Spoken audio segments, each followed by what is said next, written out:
Hello everyone and welcome back to WolfQuest, The Lost Tales, and we are here with Draco, who is currently on Amethyst Mountain, and he's set out to try and dominate the different wolves that live here. Now, if we look at our pack stats, you can see we've survived 8 strangers. We've actually never had to run away, and so with that in mind, we have 12 left to dominate, but we're pretty much out of food, and so we're going to go ahead and have to hunt again.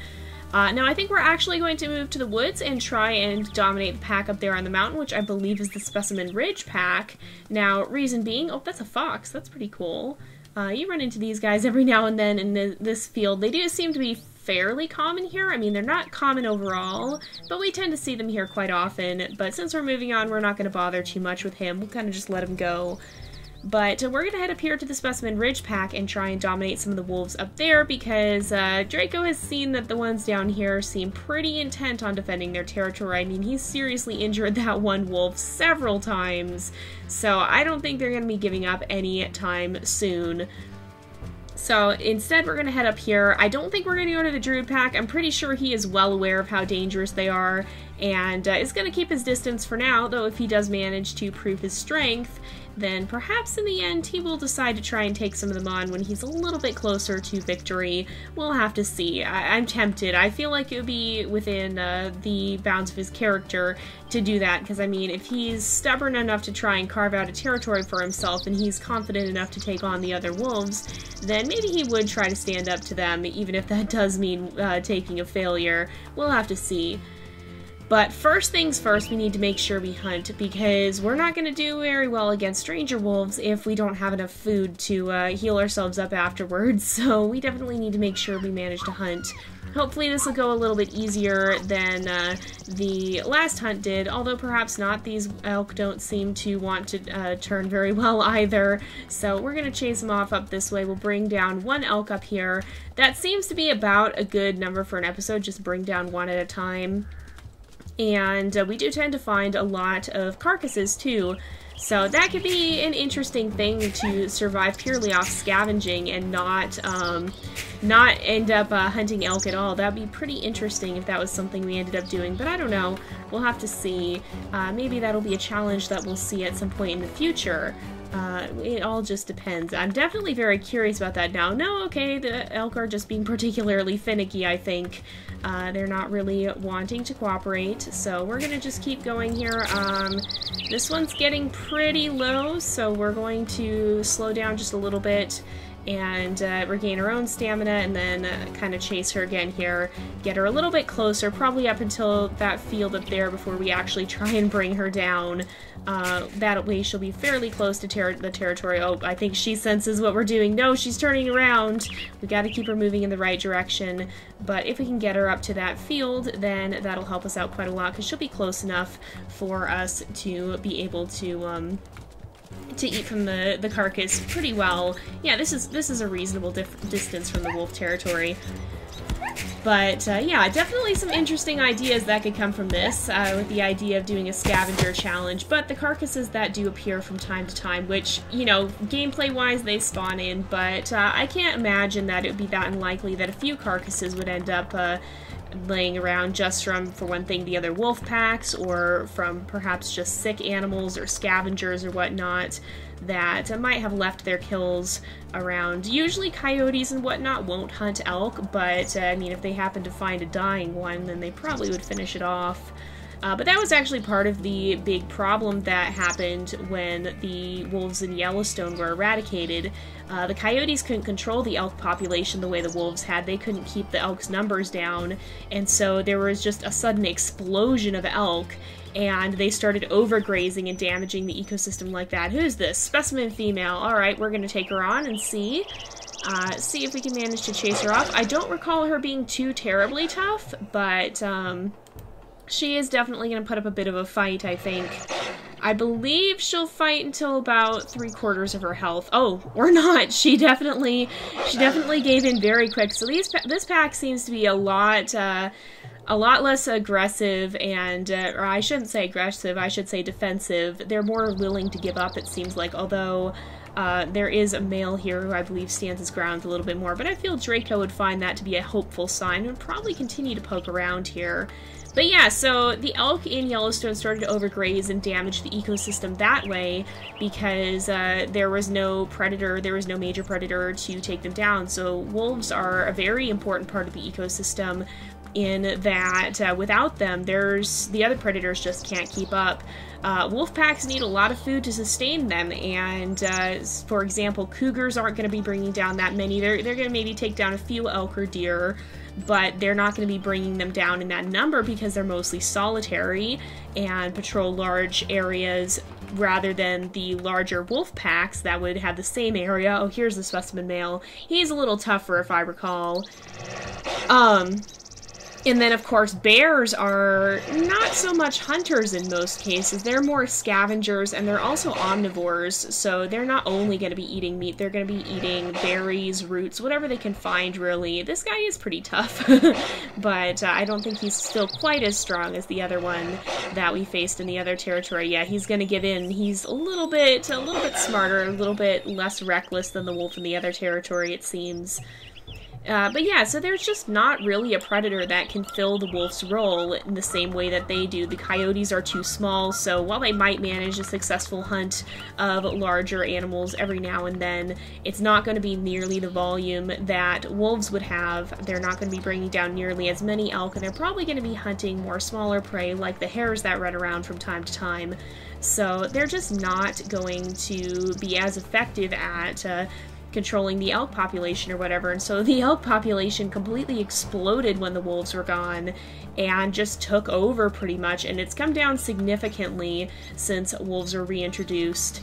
So it got to be a big problem because they were overgrazing and eating everything in sight, and that of course is damaging to the rest of the ecosystem in regards to specifically the flora of the ecosystem, the plants, the trees, the grasses, the bushes, all of that were getting grazed on by these hungry elk, and it was to the degree where their population was just totally out of control without any natural predator. So it's really, really important, especially in the case of natural predators like wolves, that you don't just take them away. I understand that it can be important to remove a problem animal from time to time, or that if there's an overabundance of predators, then they may need to be controlled by human means as well. But for the most part, it's better to just let nature take its course. The reason that can't always happen is because when animals are kind of coexisting with people, when people are moving in, it's a little bit different. And that's when you have to find a balance. So yeah, we shouldn't interfere with the wild as much as possible, but at the same time, it's going to happen to some degree just as human civilization expands. And it's just important to be as sensible as possible about that. As we're considering the ecosystem, we want to be making the choices that are going to give us the best possible outcome for both, not inhibiting natural human growth, but at the same time damaging the ecosystem as little as possible. It's important to find a good balance and to not just make reckless choices in that, because if you lose a species, then it's gone for good. If you lose an ecosystem, it's gone for good. It may never be the same as what it was. And there's actually been some criticism of the wolves reintroduced to Yellowstone because they're a different they're a different regional variety. They weren't the kind that was originally here. Some people are saying they're bigger and stronger, and that they're not the wolves that were originally out here. So it's hard to say for sure if that is or isn't true, but in any case, they do seem to have had a positive effect on the ecosystem as a whole.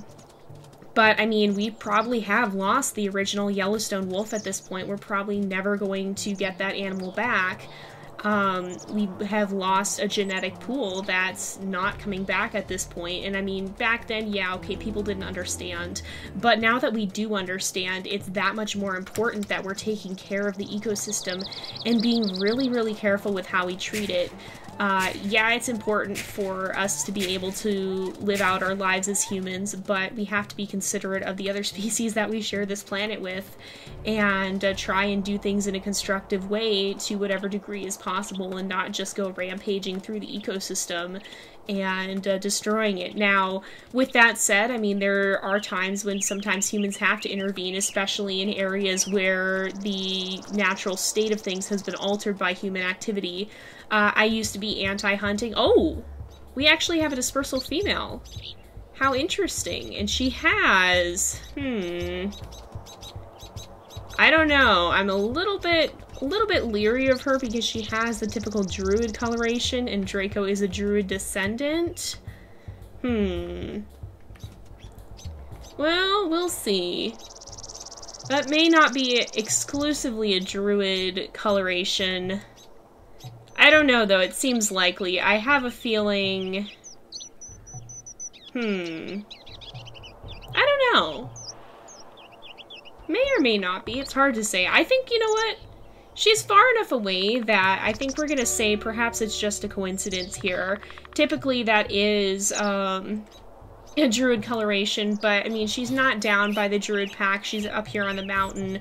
She's quite far away, and I mean, there are quite a few light-colored wolves here, so it's possible that way back these wolves had a common ancestor, that maybe one side split off to the druid pack and the other ended up, well, I mean, I get, like, it's possible that this pack and the druid pack had distant relations. And, I mean, now that it's several generations down the line, it wouldn't be a big deal anymore, but that coloration could have been preserved. And in fact, since we're looking at the Yellowstone wolves, that seems pretty likely, because originally they did come from a very small population, and the people reintroducing them were careful to try to make sure there would be enough of a population that inbreeding wouldn't become an issue. But it is likely that there were a lot of common ancestors that would have spread their genes through the different lines, and that there are some distant relations that they're distant enough that they're not going to cause a problem. It's not any sort of immediate inbreeding. But I think we're going to call her Athabine. Athabine, I'm probably not saying that right, which is actually named after a star. So we're going to go ahead and give her that name because I feel that fits. I mean, Draco is named after a constellation, and so is his whole pack pretty much. But it's kind of nice. I wasn't expecting to come here and find a dispersal, but I think if we look at our pack stats... It says dispersal encounters. How many encounters have we had? It's only been 3, so that dispersal encounter is counting in the strangers encountered then, so we've got to keep an eye on that and make sure we don't forget it. But what I was saying earlier is I used to be anti-hunting, but then there were some really good points made to me that in a lot of the cases where hunting is taking place, it's in an area where, for one thing, humans have had an impact on the natural population, and so you might have, for example, deer living in a town where they're really not going to have any natural predators. In that case, in order to keep their population under control and make sure that they are still relatively healthy overall, sometimes you do have to cull their numbers so they don't overpopulate. But it's not always harmful. It does have to be done carefully, but there is such a thing as good hunting, especially in situations where we're talking about an altered ecosystem. There are some animals that are significantly more adaptable to human areas, it seems like. So, for example, you almost never see wolves in an area where there's a lot of people. They tend to be more out in the wilderness. But animals like deer or coyotes do tend to come into the cities more. Alright, we're gonna go ahead and face down against this guy again. But so when you have them moving away from their natural predators and their natural competitors and being more closer to human contact, where the wolves won't venture or the cougars and bears won't venture, then sometimes that does mean that humans have to be the ones to take those measures. Now, granted, it does have to be done very, very carefully, and you can't just go haphazardly hunting. But in some cases it can be a beneficial thing, and it can even be good for an ecosystem, especially in an ecosystem that has been already changed by humans. So it's not necessarily always a bad thing, it just has to be carefully regulated and done in a constructive manner.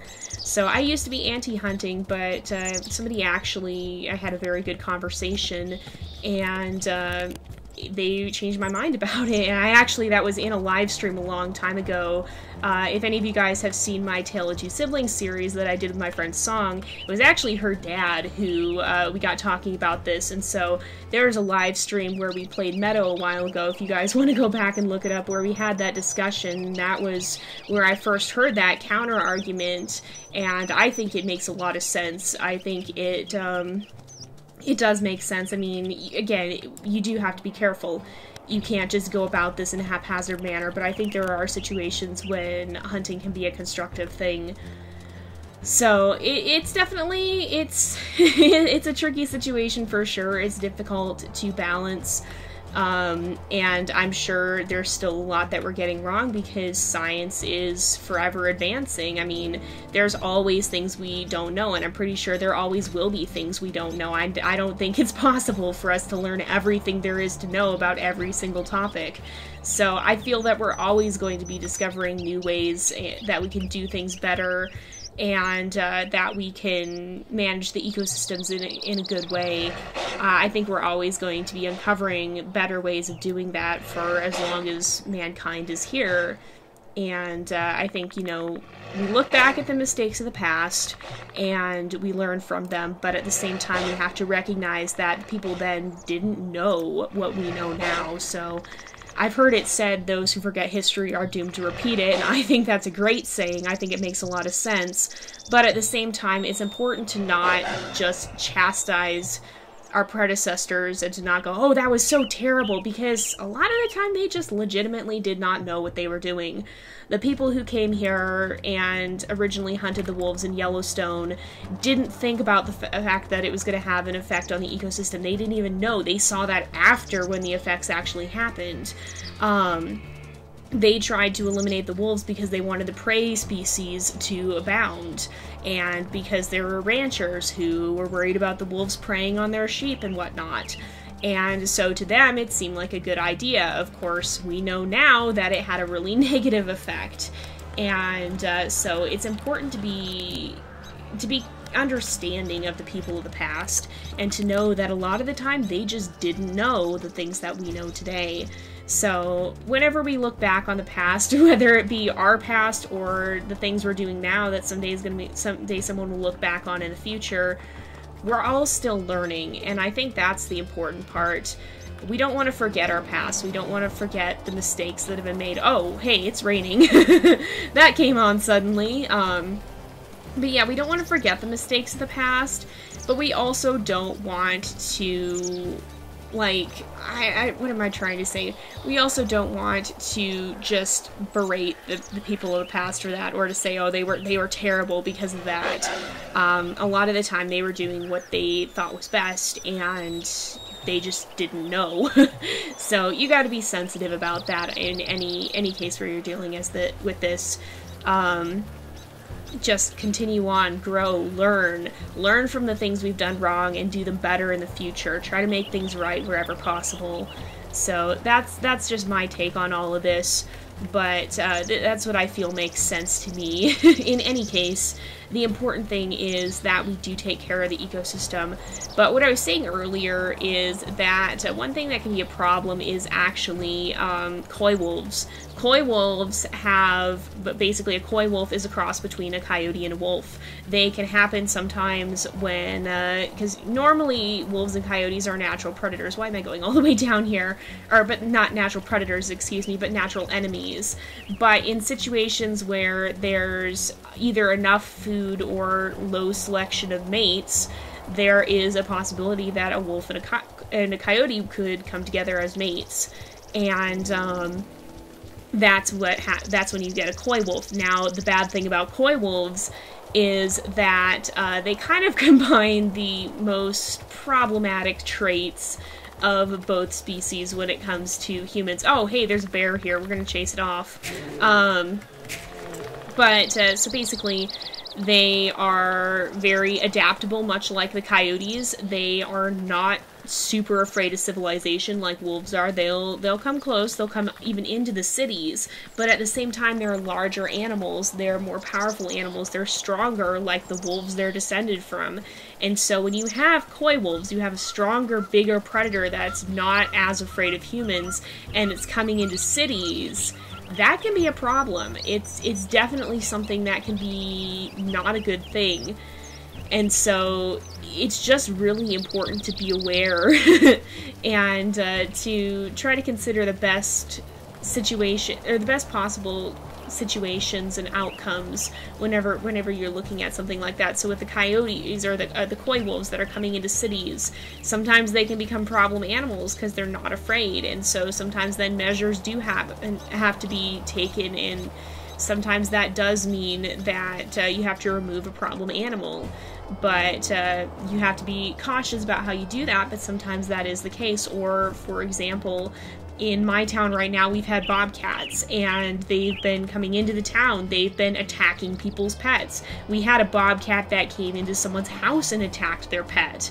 And so when you have an animal that is that unafraid, that so brazenly would go into somebody's house, you can try to relocate it, but there's a good chance that it's going to come back. And so I always believe that you should try your best, but that when it comes to an encounter between people and animals like that, when you have an animal that's unafraid, that's too acclimated to people, ultimately at that point you do have to take drastic action, and you have to protect people. Now, we need to be respectful of wildlife. We need to just not go rampaging through the ecosystems, but at the same time, when it comes to conflicts between people and wildlife, you do have to be protecting the people, I think. Now, you want to try and find a way that's going to work for both. So, for example, when you have conflicts between wolves and ranchers, that's the eternal case. There's some alternate methods. So, for example, in some cases, having sheepdogs has helped. There are non-lethal methods. There's such a thing as scare tactics. So basically, one thing they'll do is they'll take basically kind of like a paintball gun. It's a gun with rubber bullets, and they'll shoot it, and they'll scare the wolves, or they'll hit the wolves with it. And it's not going to hurt them, but it's going to scare them, and hopefully that will kind of clue them in to leave civilization alone and to go back to the wilds. So there are non-lethal methods in a lot of cases. Oh no, we've got a coyote eating our carcass.